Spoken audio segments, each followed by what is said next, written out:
हमारे युवराज सिद्धार्थ जितने शांत, उनका पुत्र उतना ही नटखटा चंचल। देखो ना, कब से खिलाने की कोशिश कर रही हूँ, पर यह है कि खाता ही नहीं। युवराज राहुल, क्या बात है? आज छोटा युवराज अपने दादी माँ के हाथ से खाना खा रहे। लौशिका, युवराज राहुल को लेकर बाहर जाओ। जी। आइए युवराज।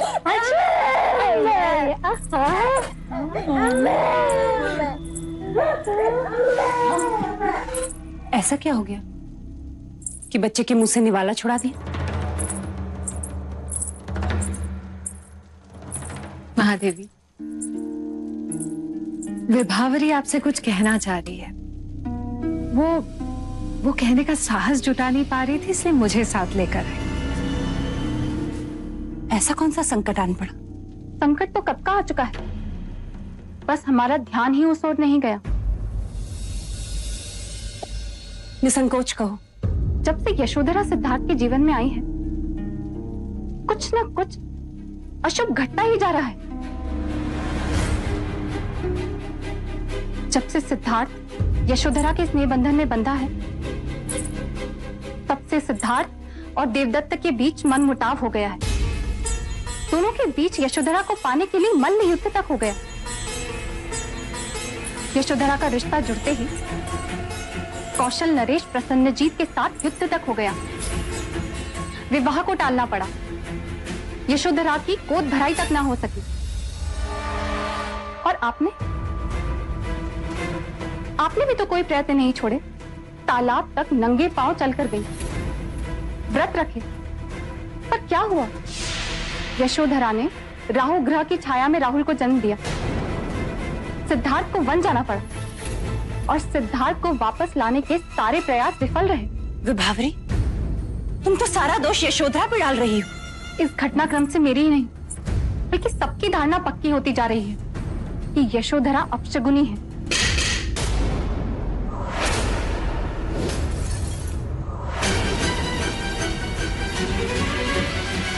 यशो, यशो!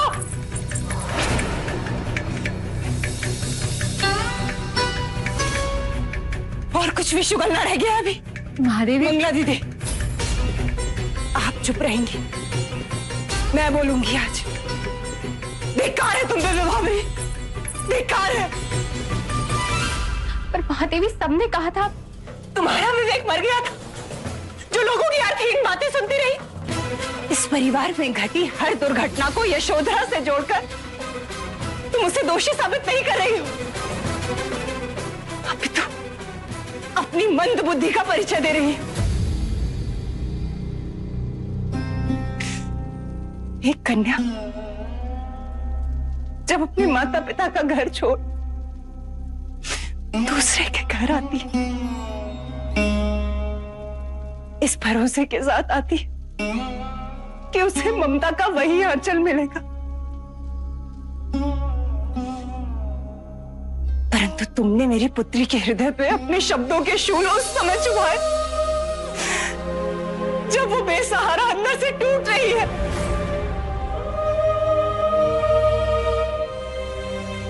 असित मुनि ने जब सिद्धार्थ के लिए भविष्यवाणी की, यशो का तो तब जन्म भी नहीं हुआ था। मेरे पुत्र के साथ वही हुआ जो वो अपने भाग्य में लिखा कर लाया था। परंतु जो हुआ सिद्धार्थ की स्वयं इच्छा से हुआ। धन्य है यशोधरा, जिसके कारण हमें कुछ और वर्ष सिद्धार्थ के साथ रहने को मिला। दीदी, ऐसी धारणा पूरे राजमहल में बनती जा रही है। मैंने तो केवल आपके सामने बात रखी है। दीदी, आपको छू कर कहती हूँ यशोधरा के लिए मेरे मन में कोई मनमुटाव नहीं है। दीदी, आप तो मुझे क्षमा कर दीजिए। क्षमा उससे मांगो जिसकी तुम दोषी हो। यशो, यशो,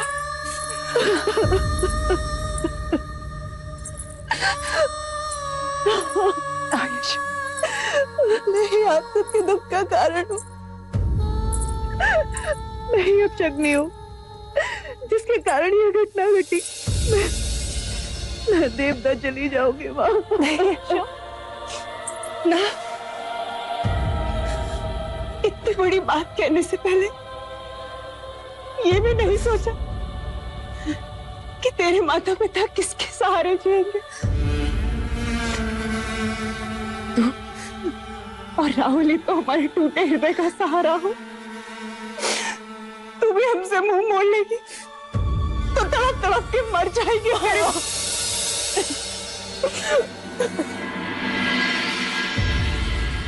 आग लगे मेरे मुंह को जिससे ऐसी बात निकली। तू अपशगुनी नहीं, अपशगुनी तो वो है जो ऐसी व्यर्थ बातें करते हैं। तेरी छोटी काकी तुझसे क्षमा मांगने आई।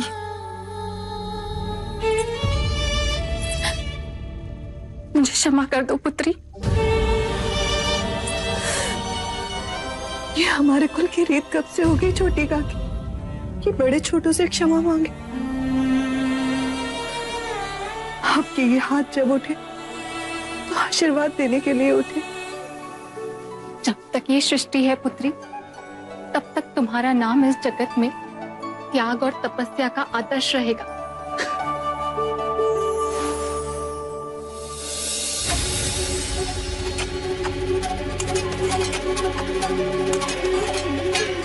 भाइयों, एक बार फिर से सोच लो। रोहिणी नदी के पानी का बहाव अपनी ओर करने से हमारे और कपिल वस्तु के बीच बहुत मनमुटाव हो जाएगा। मनमुटाव से अब नहीं डरते हम। जब हमारी राजकुमारी यशोधरा को युवराज से धार छोड़कर चले गए तब क्या कसर बची है। बिल्कुल सत्य कह रहे हो भाई। हमारी राजकुमारी का जीवन व्यर्थ करने के बाद तो कपिल वस्तु ने हमसे शत्रुता मोल ले ही ली है। शत्रुता का जवाब शत्रुता है। हमारी यशोधरा के धिक्कार की ईंट का जवाब हम ही पत्थर से देंगे। हाँ, ईंट का जवाब पत्थर से देंगे। ठीक है।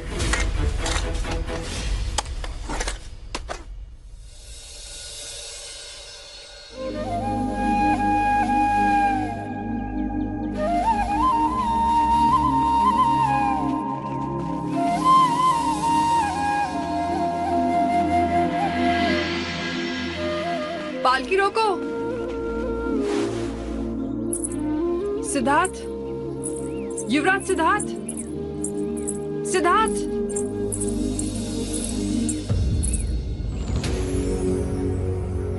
वही कद काठे, वही सौंदर्य।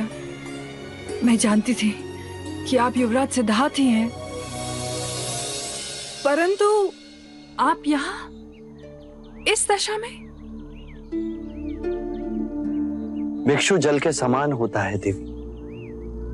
नदी का बहाव जहां ले जाए वहीं बह जाता है। आप और दर दर के भिक्षु, असंभव। ऐसे मुंह न मोड़िए। क्या यशोधरा के कारण? मैं यशोधरा के लिए अच्छा पति ना बन सका, अपने माता पिता के लिए अच्छा पुत्र ना बन सका। पूर्ण दोष मेरा ही है। तो वैराग्य क्यों? सारा ऐश्वर्य छोड़। धनी हो या निर्धन, हर जीव के मन में मृत्यु के समीप विचार आते हैं कि हम कौन हैं, कहां से आते हैं और मृत्यु के पश्चात हम कहां जाते हैं। अब इसका उत्तर पाना मेरे लिए इस जीवन से भी अधिक महत्वपूर्ण हो गया है। आपसे निवेदन है, आप मेरे साथ मगध चलिए। महाराज बिंबिसार ने मुझे वहां एक महल दिया है। वहां साधना में आपको कोई बाधा न होगी और मुझे आपका सानिध्य भी मिल जाएगा। क्यों आप दूसरी बार मुझे ठुकरा रहे हैं? मैं वैशाली की नगर वधू जिसके सामने बड़े बड़े महारथियों ने शीश झुका दिए, आपसे भीख मांग रही है। मेरे भिक्षा पात्र को यूं खाली ना छोड़े। मैं ना चल सकूंगा। तुम्हें मेरा सानिध्य नहीं, मुझे वशीभूत करना है। मैं वो हूं जिस पर सब मरते हैं, पर जब से आपको देखा और यशोधरा के प्रति आपका प्रेम, तब से मैं ईर्ष्या की आग में जलती रही हूं। आंख बंद करूं तब भी आपका सौम्य रूप मेरे मन में गूंजन करता है। धन एक नशा है, रूप भी एक नशा है। दोनों सर चढ़ते हैं, जब उतर जाता है तो हम स्वयं को एक गहरी खाई में पाते हैं। मैं आम्रपाली हूं। आम्र के कोमल पालव से तुम्हारा नाम पड़ा, जिसके नीचे तुम पाई गई थी। मैं आपको अपनी स्वर्ण कक्षिका में आमंत्रित कर रही हूं, जहां बड़े बड़े आने को तरसते हैं। जिसे मैं चाहूं वही आ सकता है। मैं उसकी शासक हूं। शासक या बंदी?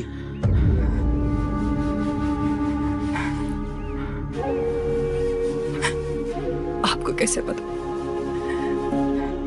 कि इस सुंदर शरीर के अंदर इतनी पीड़ा है? बिना जाने आपने मेरे दुख को पहचान लिया। मेरी मुक्ति का मार्ग आपका सानिध्य ही है।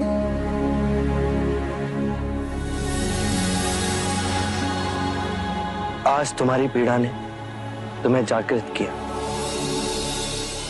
अपने अंदर देखो आम्रपाली, कौन हो तुम? ध्यान धरो, तुम वो नहीं जो जग तुम्हें समझता है। तुम आज भी उस आम्र के कोमल हरे पत्ते के समान, जिससे तुम्हारा नाम पड़ा।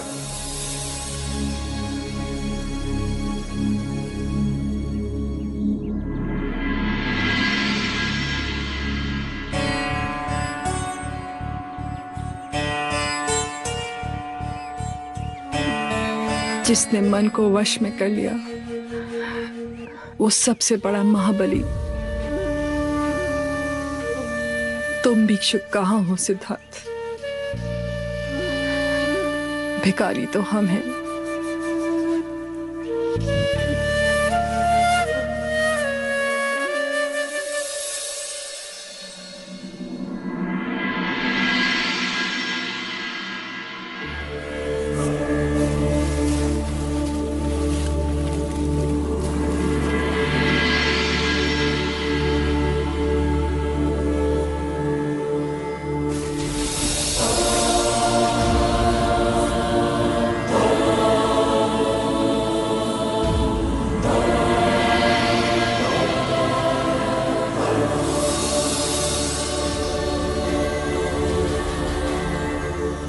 क्षण कब दिन बने, ऋतुएं कब बदल गई, वर्षा कब आई कब गई।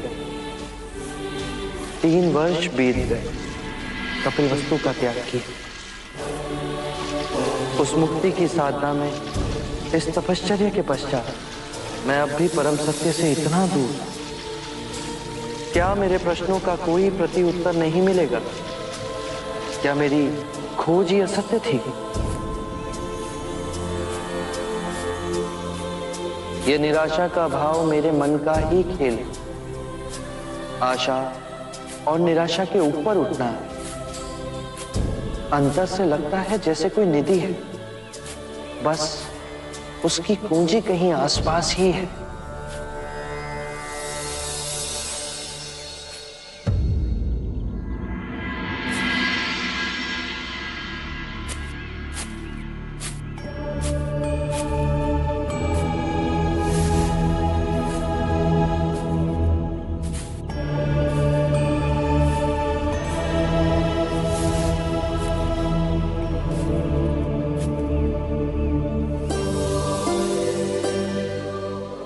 तुम्हारी जिज्ञासा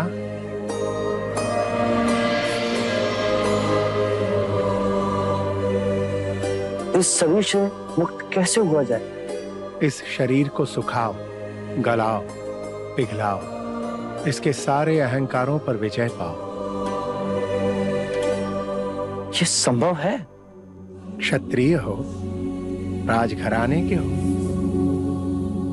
आपने कैसे जाना? कंधों पर अब भी धनुष खींचने का चिन्ह है। हमारे परम गुरु भी तुम्हारी तरह राजकुल में जन्मे हैं।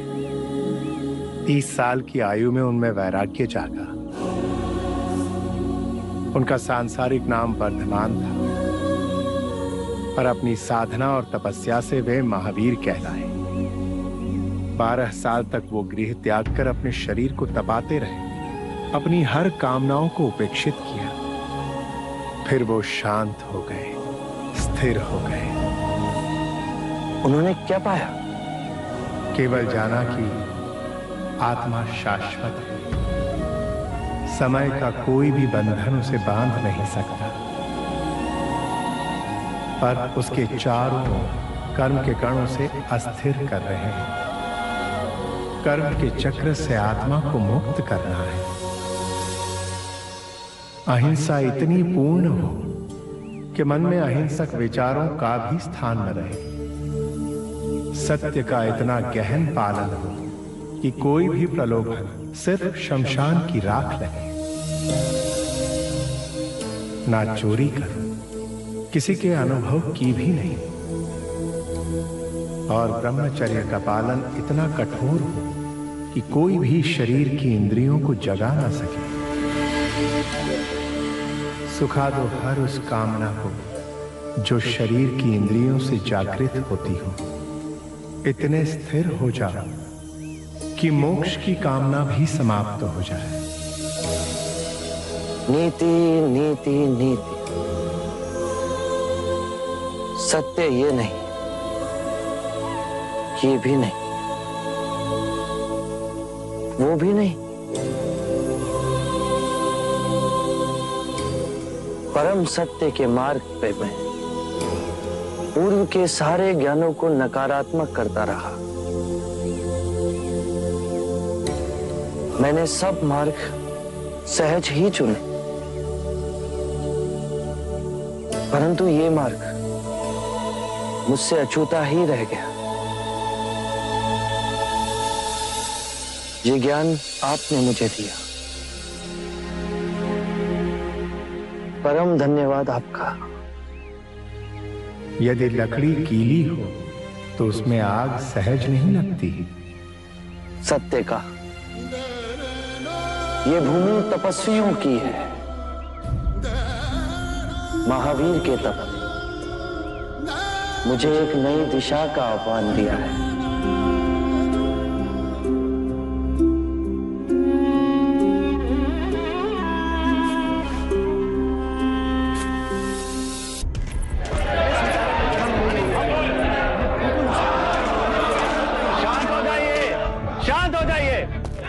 यदि इस प्रकार सब एक साथ बोलेंगे तो कुछ समझ में नहीं आएगा। आप लोग अपनी अपनी समस्या एक एक करके बताइए। राजा द्रोणोदन, कोलियों के किसानों ने जगह जगह पर रोहिणी नदी का पानी अपने खेतों की ओर मोड़ दिया है। इससे हमारे किसानों को पानी नहीं मिल रहा है। उनके खेतों में खड़ी हुई फसल नष्ट होती जा रही है। अब यदि महाराज शुद्धोदन ने कोई ठोस निर्णय नहीं लिया तो कपिल वस्तु और कोलियों के बीच अवश्य युद्ध होगा। भाई भाई एक दूसरे के खून से खेत सींचे, क्या यही आपकी नीति है? मैं आप सबकी समस्या महाराज के सामने रखूंगा। समस्या तो उनके सामने हम भी रख सकते हैं, पर महाराज के दर्शन हो तब ना। और दर्शन होंगे कैसे? महाराज को तो जैसे राज्य की सुधि नहीं है। सुधि नहीं है बिल्कुल भी। मेरा एक सुझाव है, यदि महाराज शुद्धोदन पुत्र वियोग के कारण राज्य पर ध्यान नहीं दे पा रहे हैं तो राज्य का कार्यभार किसी और को सौंप देना चाहिए। उचित है, यही उचित है। सभा का अध्यक्ष किसी और को नियुक्त किया जाए। हाँ राजा द्रोणादन, इस सभा का अध्यक्ष आप क्यों नहीं बन जाते?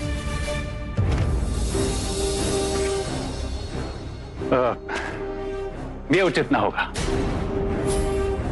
परंतु आप सब धैर्य रखें। मैं महाराज से बात करूंगा और यदि उन्होंने अपनी स्वीकृति दे दी तो अगली शाख की सभा में हम नया अध्यक्ष चुन लेंगे। हाँ ये भी ठीक है। भी ठीक है। राहुल अरे पकड़ो कहाँ गए? मैं नहीं छोड़ूंगा।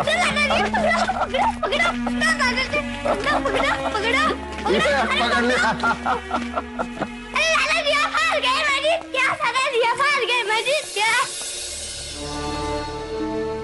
हाँ मैं हार गया।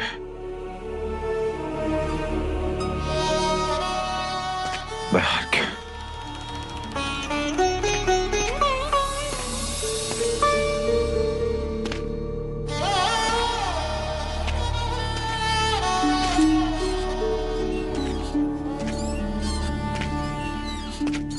महाराज ऐसे कब तक चलेगा?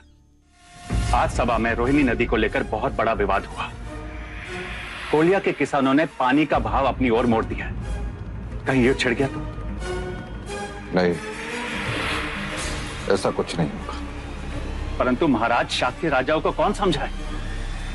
और आज तो राजा चतुर्भुज ने ऐसी बात कर दी कि क्या कहा उसने? कह रहे हैं कि महाराज हमारी समस्याओं का समाधान नहीं कर पा रहे तो क्यों ना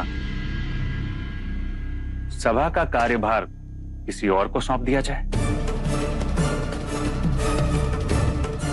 महाराज, मुझे भय है कि कहीं ये राजा अपनी मनमानी न कर बैठे। उन्होंने मेरा नाम स्वयं सामने रख दिया, परंतु मैंने साफ मना कर दिया। कोई युवा ही शाक्य सभा का अधिपति बने तो जैसे देवदत्त।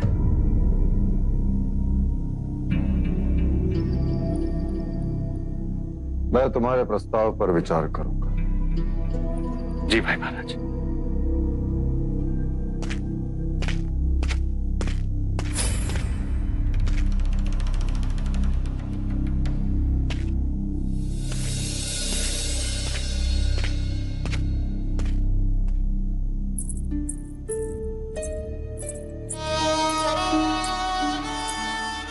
पिताजी, कपिलवस्तु का कार्यभार संभालने के लिए आपसे उत्तम कोई नहीं। मेरा मन उब गया है सबसे। अपनी पुत्री की एक विनती सुनेंगे? इन्हें याद कर निष्क्रिय होने से अच्छा है कि हम उन्हें सच्चे मन से याद कर उनके विचारों जैसा कार्य करें। पिताजी, राज्य कार्य को संभालने के लिए बहुत समझदारी, धीरज और विनम्रता की आवश्यकता है, जो मेरे सिद्धार्थ में थी। पर देवदत्त इनके विपरीत अधीर है, अहंकारी हैं। यदि वो अध्यक्ष बना दिए गए तो रोहिणी नदी की समस्या को सुलझाने की जगह और उलझा देंगे, उनमें युद्ध करवा देंगे।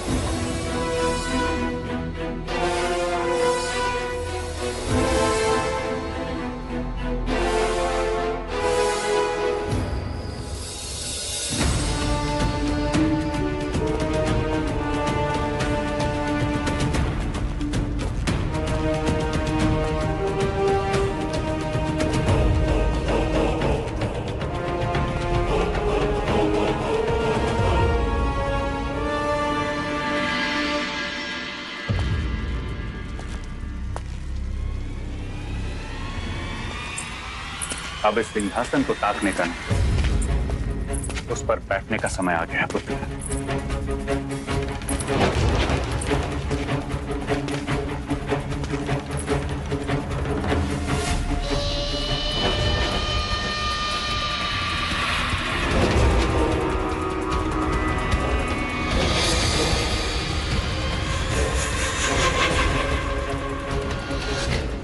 कल मैं तुम्हें शाक्य सभा के अध्यक्ष के रूप में नियुक्त करने जा रहा हूं।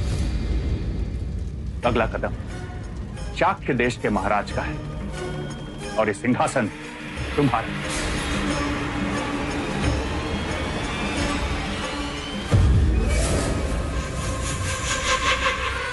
सौ सुनार की और एक लोहार की, ऐसा दांव खेला है आपने आर्य कि अब हमारी सारी कामनाएं पूरी होंगी।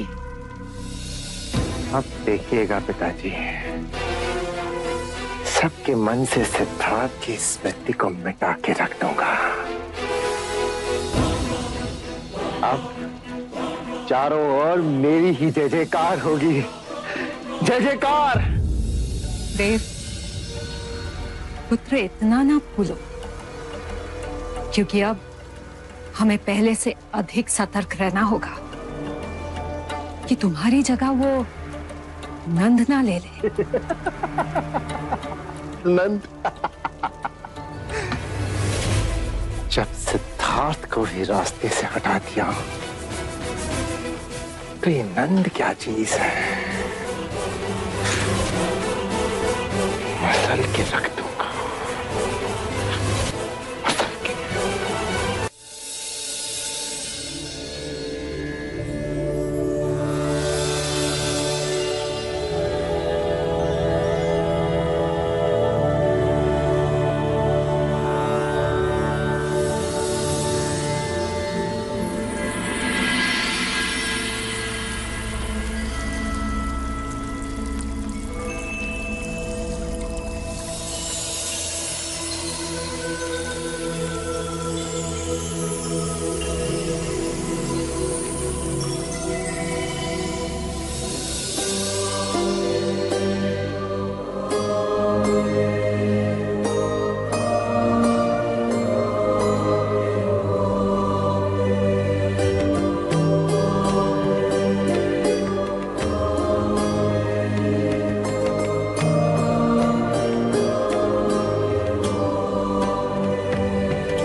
आप कोई देव है?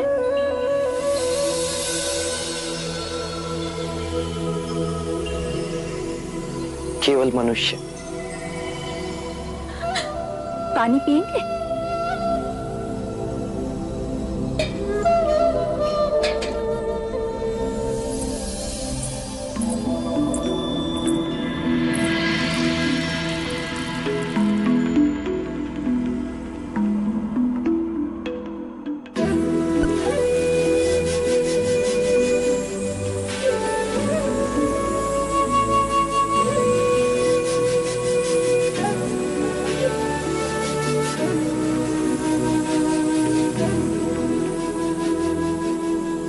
और नहीं पिएंगे? और नहीं। दो क्षण यहीं रुकिए।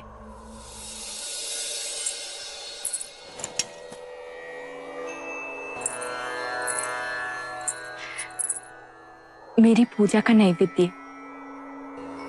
मैं तपस्वी हूं, पके हुए खाने का त्याग किए मुझे बहुत समय हो गया, मुझे क्षमा करें। फिर आप क्या खाते हैं? दिन में एक समय कंद मूल फल जो भी पेट से गिरा वो ही खाता हूं। जोगी बाबा का कोई नाम? सिद्धार्थ। सिद्धार्थ। वर्षों से देव की स्तुति की और आज उनके दर्शन हो गए।